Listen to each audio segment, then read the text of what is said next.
স্বৈরাচার বিরোধী আন্দোলনের নেতৃত্ব দিয়েছিলেন। উনি অসুস্থ অবস্থায় আজকে চিকিৎসাধীন আছেন। আজকে আওয়ামী সরকারের অত্যাচারে উনি বাংলাদেশের বাইরে যেতে পারেন নাই। 7.5 বছর পরে ওনার একমাত্র সন্তান এখন জীবিত আছেন। আমাদের প্রাণপ্রিয় অভিভাবক বিএনপির ভারপ্রাপ্ত চেয়ারম্যান জনাব তারেক রহমানের সাথে ওনার 7.5 বছর পর দেখা হয়েছে। আপনারা আমাদের প্রাণপ্রিয় নেতা জনাব তারেক রহমান এবং দেশনেত্রী বেগম খালেদা জিয়ার জন্য আপনাদের কাছে আমি দোয়া চাইছি। আর বেশি কথা বলছি না। আর নেতা কর্মীদের প্রতি একটি নির্দেশ, যেটা দলীয় নির্দেশ, মানুষকে কোনো অবস্থাতেই মানুষকে কষ্ট দেওয়া যাবে না। আমাদের নেতা কি বলছে? জনগণের সঙ্গে থাকুন, জনগণকে সঙ্গে রাখুন। আগামী নির্বাচনে অনেক কঠিন নির্বাচন হবে।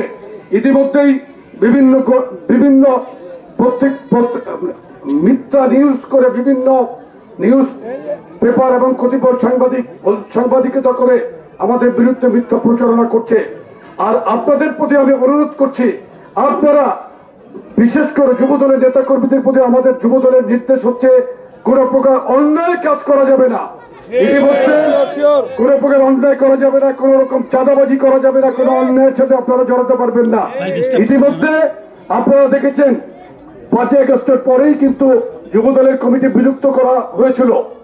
এরপরে নতুন নেতৃত্ব এনেছে এবং আগামীতে যারা কোন রকম আমরা কোন অন্যায় পেলে আমরা কিন্তু পানিশমেন্ট দিচ্ছি। আমি বগুড়া থাকাকালীন সময় কিছু ঘটনা আমার নজরে এসেছে, আমি এগুলোর বিহিত করে যাবো ইনশাল্লাহ।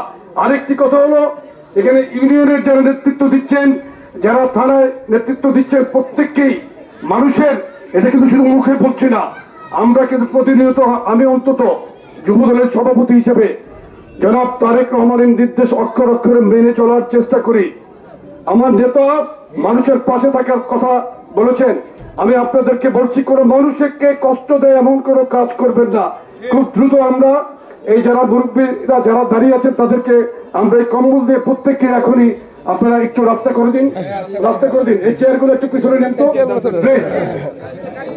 সকলকে পিছনে নেন।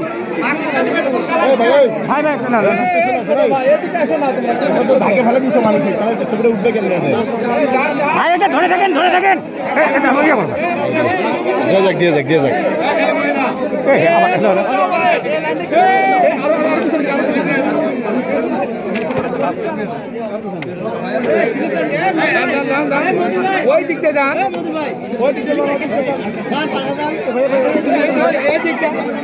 ক্লিয়ার করতে হবে তো তাহলে।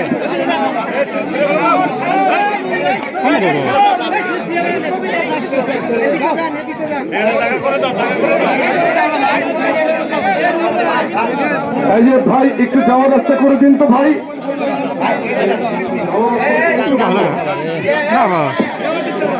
আমার গাড়ি